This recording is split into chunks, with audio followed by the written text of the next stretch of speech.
Welcome to the Zzeem studio for another episode of the HPO podcast. I'm Erin Roberts. I'm a partner at Zzeem, and today we're talking about the risks and opportunities we see for associations in 2026. For those of you who are joining us for the first time, Zzeem is a consulting and association management agency, and it's our pleasure to have you join us. For those of you who are regular attendees at our events, and thank you, you know that we deliver practical, valuable information in about 30 minutes that you can use immediately. These events also give us an opportunity to help you see some of the work that we do. So when you're looking for help, we hope that you'll reach out to us. Today, we're going to share our outlook for the year ahead and give you some ideas to take advantage of the opportunities and mitigate the risks. So let's get started.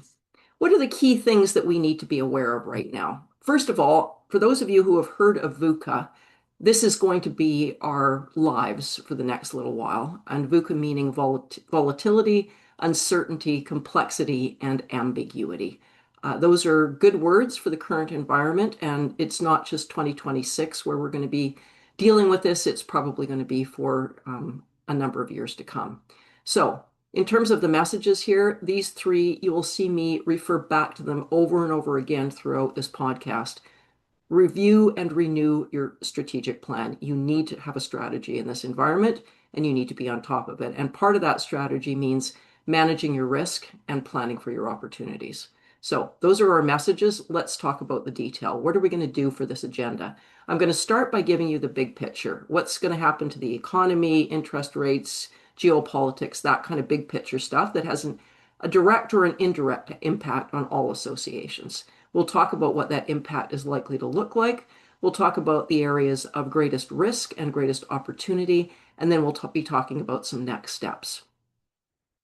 You notice that we've called this the HPO podcast. It's part of the High Performance Membership Organization series, otherwise known as HPO. If you'd like to find out more about what an HPO is all about, just scan the QR code on the screen. And if this invitation was forwarded to you and you're not on our invitation list, get on our invitation list at this link. We will have a full slide deck for this episode. Just ask us for a copy, and I'll give you some more information on that at the end of the podcast. So let's have a look back on 2025. What did we see? Very limited GDP growth, although it was positive. Housing prices for sure have come down, certainly in major centers. Labor availability is higher. If you're looking for a job right now, it's taking longer to land. Interest rates are somewhat lower. Were somewhat lower in 2025, and we also saw lower consumer spending and lower consumer confidence. In terms of what associations we're dealing with in 2025, we definitely saw concerns about member retention in 2025, and we're expecting to see more of that this year. So let's talk about what we're looking at for the economy. For the economy this year, we can expect trade chaos to continue and everything that goes along with that. And we should reasonably expect that the current wars and geopolitical instability are also going to continue. So those are our two overriding motifs in terms of what's going on with the economy. In terms of what the pundits are saying, the pundits are telling us that GDP in Canada for this year is going to be at best slightly positive. A recession is definitely a possibility. The Canadian dollar flat to down, interest rates flat to down. Again, it depends on what happens with GDP. If we do end up in a recession, we will certainly see lower interest rates. If we don't, we may see them flat.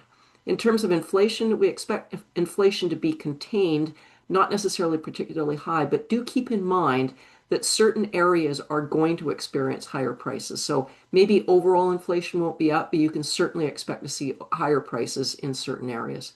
Consumer confidence doesn't look like it's going to get better anytime soon. And anytime we have low consumer confidence, people don't buy as much when they're less confident. And that means that consumer sales and B2B sales will be impacted by that.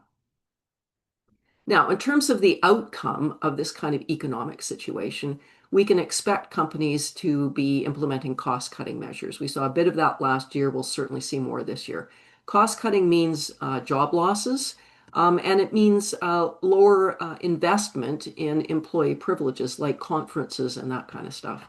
We've already seen head office losses in 2024. We've seen Canadian companies moving their head offices to the US. We will see more of that in 2026. Investment in Canada is not considered to be an exciting prospect at the moment, and I don't think that's going to change in 2026. I think we can expect investment to continue to be low. Tourism revenue is likely to be down, although the Canadian dollar is low, and that should be helping us. North American travel is not likely to be higher in an environment where we've got low consumer confidence. And we can fully expect exports to be down as well too. The governments are doing what they can, I suppose, right now. But even if everything that they plan comes to fruition, it's not going to come to fruition all in 2026. It's going to take years for some of these initiatives to start to bear fruit. What we can expect immediately is that in certain areas, we're going to see higher government funding. It's clear that those areas have been identified, and we'll talk about them shortly. But where's that money going to come from? It has to come from reduced government spending elsewhere. And that means if you are getting funding and you're not in one of the key areas that is a focus for government right now, your funding is at risk. Let's talk about ongoing higher costs. We can expect things like food and cars and other staples to have ongoing higher costs. For labor, although we expect that there's going to be higher labor availability, we're not expecting labor costs to drop, just that there's going to be greater opportunity to perhaps get better qualified people for the jobs that you're looking to fill. Now, what about politics and government? Well, what we really need in the current environment is provincial cooperation. As the federal government has rightly pointed out, we can save a lot and keep a lot of spending in the economy if we can get rid of interprovincial trade barriers. But that's going to mean everybody has to get along and everybody's going to have to agree. And given that we've got a change of leadership in Quebec and we've got an impending election in Alberta, Alberta is obviously starting to think about the next election. When politicians are focused on a change in leadership or an election, they're going to be focused more on what's going to get me reelected than what can I do to help the Canadian economy. So that is a reality, and we're just going to have to live through that. And we have to keep in mind that not all provinces are going to be on the same page at the same time.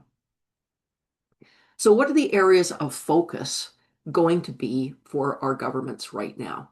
These are the major ones. At the federal level, we're looking at trade, we're looking at defense, and we're looking at major capital projects. At the provincial level, we're looking at housing and we're looking at healthcare. There is some federal focus on housing as well too, but obviously this is more of a local thing, so that's going to be more of an issue for provincial governments. Now, in terms of following the money, if we're looking for an opportunity to take advantage of government support programs, there will be opportunities for funding to the sectors that are being affected by, tariffs and negative trade impact. There will be opportunities to provide skills retraining in those areas. So if that's an area that you focus on, there's probably going to be some money there. Money for export development, that's a focus right now. So that if you as an association can do anything to support that, there may be funding for that. At the provincial level, there's going to be ongoing funds for the training of healthcare professionals. If you can provide anything in that way, there's likely to be funding, and equally, if you can contribute to the defense mandate right now. If you're not focused on those areas, or you can't find a way to get focused on those areas, your funding is likely to be at risk. The most important thing right now, if you're not in one of the key areas, is to make sure that you've got visibility so that people don't overlook you. So in terms of the impact on associations, obviously, if you're getting government funding, that is going to be impacted. Member impact, let's keep in mind if our members are individuals, job losses will mean that members lose their jobs and thus they're not members anymore. And if our members are companies, they're going to be cutting costs. And one of the areas that they will consider cutting costs in is association membership. Also keep in mind, it's not just about the money. We can lose members not because they don't see value in the organization or not because they think it's too much money, but because they feel that in the current environment they just don't have the time to engage with association. So why pay for the membership? Sponsorship, again, with cost cutting, that's going to impact our ability to attract and retain sponsors. And also keep in mind, you may not have thought of this because it hasn't hit you yet, but if you're in a meaningfully affected sector and there are job losses, meaningful job losses in your sector, you are likely to be losing directors because your directors are as vulnerable as anybody else in the current environment. So if you've got a small board, make sure that you have a backup plan, because if you lose a couple of directors, you're going to have to replace them relatively quickly if your board is small or if their skill set is absolutely critical to your board's functioning. In terms of the remaining impact and talking about opportunity, there is an opportunity to demonstrate your member value proposition. Keep in mind, in the current environment, all associations have critical information. So think about what that is, how you can share it, and who you should share it with. There's a greater need for advocacy, and there's a greater need for awareness. In terms of the opportunity to demonstrate our sponsor value proposition, we're going to need to focus on our sponsors. What do they need, and how can we give them what they need? So let's just review the risks, the opportunities to mitigate the risks, and and the opportunities themselves. So in terms of the risks, we've talked about a lowering of government support in certain sectors. We've talked about losing members. We've talked about losing sponsors. Keep in mind lower event attendance. Even if your event is absolutely essential, do people actually have time to attend the event, and do they have the budget to attend the event? Higher costs will happen in some areas. Some areas we will see lower costs. Some areas we're going to see higher costs. So review your budget thoroughly, and if you've got any meaningful line items, look at them. Are those costs likely to go down, or are they more likely to go up, and budget accordingly?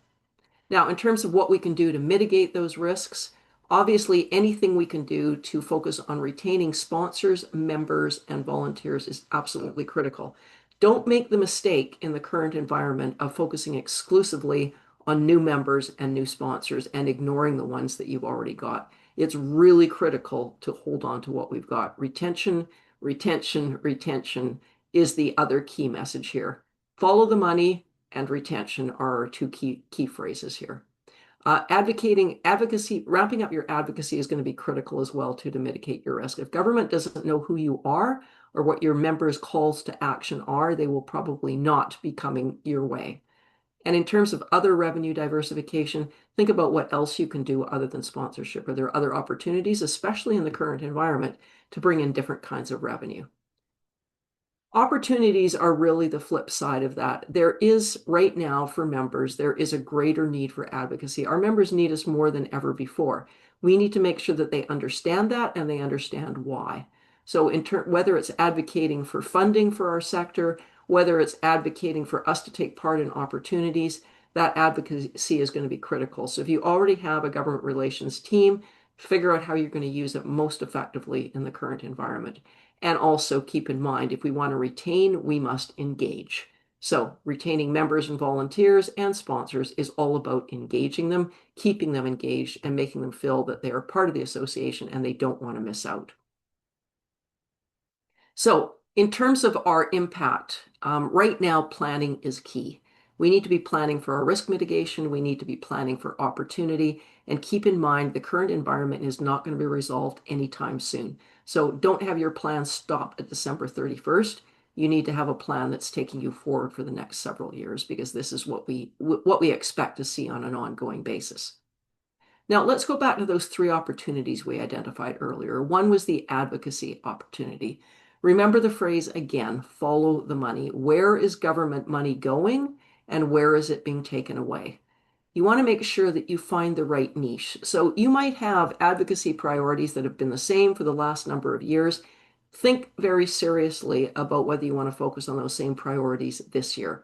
Even if something is top of mind and the most important thing of all for your members, if there's no niche that government can relate to for you to keep going with that particular call to action, it's probably not serving you well in the current environment. What does government care about? That's what you need to be talking to them about. That's what's going to get you the meeting. Once you have the meeting, then you're going to be better known to government. You have an opportunity to build relationships, and maybe you can bring other things into the conversation. But keep in mind, government is in crisis mode right now. They're not looking for nice to haves. They're looking for things that need to be done right now. Keep in mind, you don't want to be in that niche on your own. Where are your friendlies focusing right now? What are other like-minded associations focusing on? And where do you share those particular calls to action? You're going to be much more successful in a niche where you've got partners and in a niche where you're on your own. Think too about solutions. What can you actually do for government and other stakeholders? What data do you have that is really, really valuable and could help government and other stakeholders? Are you able to predict impacts that maybe government and other stakeholders haven't thought of? Are you able to be a thought leader in a particular area? And are you able to share strategy to help government and other stakeholders manage through the situation? Keep in mind that in this environment, you're looking to demonstrate value not just to your members, not just to your sponsors, but also to everyone around you in terms of those you're looking to influence. So if you want to influence government and stakeholders, make sure that they understand first what you can do for them. And by the way, if this is a big deal for you right now and you need content, you need advice on the government relations side of it, think about fundraising within your membership and your stakeholders. If this is something that's really important, people might be willing to make a one-time contribution to get the money in the door to support your government relations efforts this year. The second opportunity we talked about was member and volunteer engagement. Make sure when you're focusing on government relations and you're really ramping up your advocacy, this is a great opportunity to get members engaged and to get more volunteers. So make sure members know what your calls to action are and why you're focusing on that. Make sure that you are establishing your leadership position and communicating exactly what that is. Use this as an opportunity to get your members excited, interested, concerned, and your volunteers to be interested in being part of the committees and the task forces that you're creating. Keep in mind, as you bring new people on, it's not one and done. When you bring new volunteers in, you need to train them, you need to make them feel comfortable, you need to bring them up to speed and make them feel confident that they know what they need to know so that you can delegate to them. When it comes to sponsor engagement, now more than ever before, you need to be checking in with your sponsors. It's not just phoning them up and saying, hey, can we count on you for your usual donation? You need to be finding out what's going on with them. What's going on with their company? What are their fears, doubts, and concerns? What's happening to their marketing budget? Is it being increased? Probably not. Where are the cuts going to come? Talk to them from a big picture perspective. Think about what you can do to better map your sponsor deliverables to your sponsor priorities. And keep in mind, you can't map anything to your sponsor priorities until you know what your sponsor priorities are, and that requires a conversation. It may be appropriate to add new offerings to your sponsorship in light of the current environment. That might be helpful to your sponsors. It might help you retain them, and it might even help you to upsell them. So let's summarize. We talked about strategy. Right now, if you have a strategic plan, a current strategic plan, you want to be reviewing it, you want to be reviewing your progress to date, and you want to be tweaking it as appropriate. If you do not have a current strategic plan, you want to make one now. Now is not the time to not have a strategy. Regardless of what the status is of your current strategic plan, you want to make sure that you've identified your risks and your opportunities, and you have a plan to mitigate your risk and to seize your opportunities. And as a reminder, remember the risks that we identified are lower government support in some sectors, potential member losses, potential sponsor losses, lower event attendance is definitely a reality, and higher costs will certainly occur in some areas. We identified the opportunities as opportunities for advocacy to work together with partners on key issues that we all agree on, and to work on engaging our members, our volunteers, and our sponsors. In terms of next steps, the next steps are to review existing strategy or build if we don't have strategy right now, and focus on retention. So remember, two things to think about. Number one, follow the money, and two, focus on retention. If you'd like some help, we can certainly help you with strategic planning, with recruitment and engagement of your members, your volunteers, and your sponsors. Just reach out to us to find out if there's a fit. So what we're going to do now is we're going to go to live Q&A. And Kevin, I believe we have some questions. We do indeed. So our first question is, what kinds of internal/external policies do you see emerging from associations this year? Well, I see a continuation of what we saw last year. Obviously, AI is something that associations are struggling with from a policy perspective right now. If you're going to put an AI policy in place, I think you want to assume that you're going to have to revisit it every 6 months for the next little while, because as the use of AI becomes clearer and AI itself evolves more, the environment will change. So this isn't a question of just setting up a policy and putting it in the policy manual. This is going to be something that you're going to have to track on an ongoing basis. Another trend that we're seeing is a greater focus on governance. We saw this in 2025 and we're seeing it heading into 2026 as well too. Honestly, I'm not exactly sure why that is occurring right now, but maybe it's just part of risk management. It may be one of those things that associations have realized they needed to deal with for a while, and they've just decided they can't put it off for any longer. So, anytime there's more focus on governance, there will be more focus on policies. Okay, thank you. So our second question is um, the direct impact of tariffs on the association sector seems to have been fairly limited, for the most part anyways. So what tariff impacts do you see taking place in 2026? And are there other political, economic uh, risks that associations should keep in mind? Yeah, that's a good point. And I think the key word there is direct impact. The impact of tariffs on associations is more indirect, but that doesn't mean it's any the less important or critical.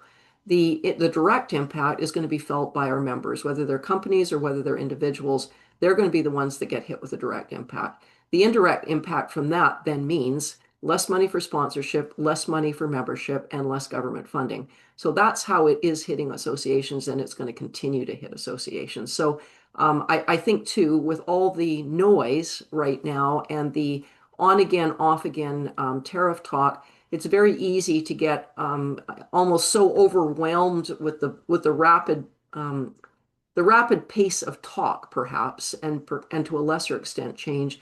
It's very easy to kind of push it off and say, well, it's not really going to have a major impact. It will. It absolutely will. Even if it's nothing more than uncertainty, uh, GDP and uncertainty don't go together particularly well. Anytime there's uncertainty, there's going to be lower economic activity. So, and in terms of the question about other political and economic risks, one thing I didn't mention when we were talking earlier, but there is definitely a very real risk that war conflict can spill over into neighboring regions, and that could happen in any of the areas where we are seeing ongoing wars right now. Spillover is definitely a meaningful impact, and also in countries where you've already got strife that isn't war, those areas, if they are put under greater economic strain, war or warlike activities could become a bigger deal. That in itself will definitely impact trade. And of course, therefore, will impact us in Canada, even if we're not directly involved in the wars themselves or the mitigation of the wars. Okay, and our next question is, why do you feel that recession is a possibility when tariffs seem to have largely impacted the steel, aluminum, and auto sectors, with limited direct impacts for other sectors of the Canadian economy? I think the answer is right now, we are at the beginning of this conversation and at the beginning of the impact. There's nothing that suggests that we have the clout with the United States to be able to put this off indefinitely. And we're going to end up in a situation where it's going to be a very large neighbor is telling us what to do and how we're going to do it. So it's really a question of how rapidly we can diversify our interests, and certainly, the federal government and other federal governments have a plan for that. And many of the things that they have planned look great, but they're going to take an awfully long time to come to fruition. And when you think about even what's going on right now in Canada, never mind tariffs, there's layoffs going on right now, most significantly at the federal government level. So, in terms of recession, it just means that we have negative GDP. And if we've got nothing to keep GDP positive, a recession is definitely a realistic undertaking. If you're not in one of the sectors that is being affected right now, it's easy to feel insulated, but just keep an eye on what's going on. There will be a ripple effect. Thank you, Aaron. That was the final question for today, it looks like. Well, thank you very much, Kevin. Please join us for our next podcast on February 18th. The title is Now What? Reinventing an Association. I'm going to be interviewing a CEO that has gone through something that most of us would hope we would never have to deal with. What happened for this organization is the landscape shifted and a major, major source of revenue disappeared. The association was facing a crisis, and it has chosen to redefine its value, to deepen its mission, and transform how it serves its members. This is the story of how a pivot became a platform for long-term relevance and resilience. Join us on February 18th. See you there.